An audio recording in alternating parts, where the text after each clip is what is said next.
Bonjour chers téléspectateurs, merci pour votre fidélité, merci pour vos observations, pour vos remarques.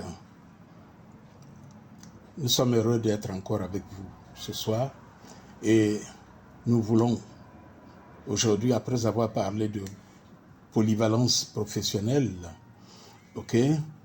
et sur 3 vidéos, aujourd'hui nous allons aborder un thème qui peut aussi contribuer au développement de l'entreprise. Donc participer à l'autonomie financière.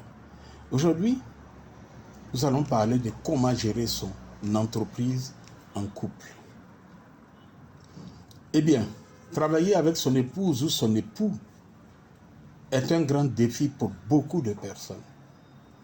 Certains conjoints ne veulent même pas en entendre parler, à plus forte raison, envisager de travailler avec leur époux ou leur épouse. Ce défi, quand vous en parlez avec ces personnes, ce défi s'exprime par de nombreuses interrogations que nous allons essayer d'égrener progressivement. La première, c'est comment réussir et prospérer ensemble. Est-ce que nous pouvons réussir et prospérer ensemble? Est-ce que mon époux ou ma femme peut m'apporter des idées qui peuvent faire développer mon entreprise sans aucune jalousie, sans mesquinerie? Est-ce que mon époux ou mon épouse peut le permettre? L'entreprise a besoin d'être prospérée et le meilleur endroit où l'on peut avoir de l'inspiration, c'est auprès de son épouse ou de son époux, qui est supposé être son meilleur ami. La deuxième interrogation, c'est: est-il possible d'équilibrer le jeu des rôles dans l'entreprise? Si la femme est le boss, monsieur aura-t-il l'humilité d'accepter que madame lui dise: non, tu as commis une erreur, non, tu ne devais pas faire comme ça? Et puis arrivé à la maison, il reprend sa casquette de chef de famille. Est-ce possible? L'autre élément, et c'est vice-versa. L'autre interrogation, c'est comment gérer l'argent? Il y a des hommes comme des femmes qui ont des difficultés à gérer de l'argent. Et si ton conjoint est ainsi, tu fais quoi? Vous travaillez ensemble. Le jour où des millions rentrent, il ou elle commence à faire des projets.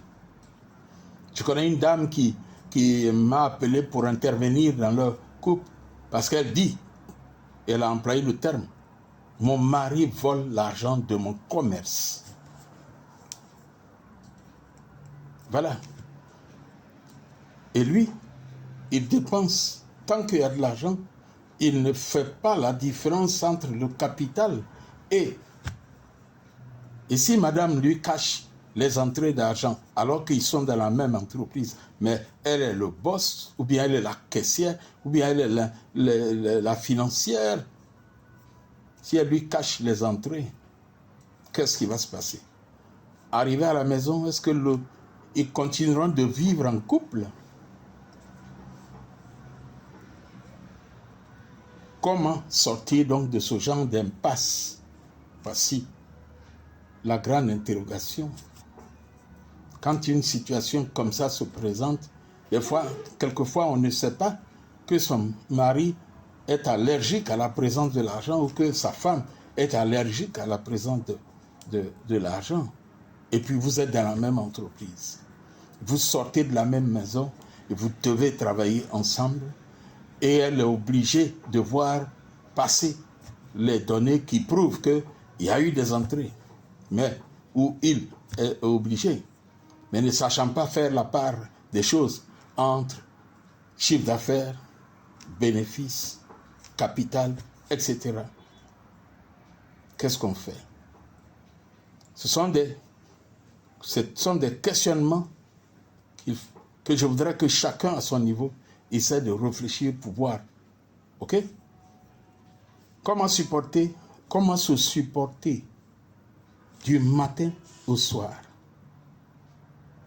et de la nuit au matin. Vous savez qu'il y a des employés qui sont stressés simplement parce qu'ils vont rencontrer leur patron ou leur patronne. Et toi, tu vas rencontrer ta patronne ou ton patron qui se trouve être celui avec qui tu sors de la maison. Et si tu es stressé là, est-ce que tu pourras ne pas être stressé à la maison? Pourras-tu distinguer ta vie de couple et ta vie en entrepreneuriat, dans l'entreprise? Chers amis, la suite qui fera l'objet d'une autre vidéo nous dira si nous devons continuer avec notre conjoint dans la même entreprise. Et je souhaite que vous commenciez à faire la réflexion avant que nous nous rencontrions dans la prochaine vidéo, ok? Où nous devons aussi parler de que pouvons-nous faire pour protéger le couple, la romance et l'entreprise. Si cette vidéo vous a plu, restez scotchés pour la prochaine, pour la suite. Et je vous demande de vous abonner si vous n'êtes pas encore abonné. Cliquez sur la cloche de notification pour que dès que la prochaine vidéo sortira, vous ayez la suite de cette vidéo. C'était Boostich. Voir autrement, percevoir autrement et agir autrement. Et je souhaite qu'à partir de ce que vous venez d'entendre, vous commenciez à réfléchir, donc à voir autrement, à percevoir autrement et à prendre la bonne décision pour agir autrement.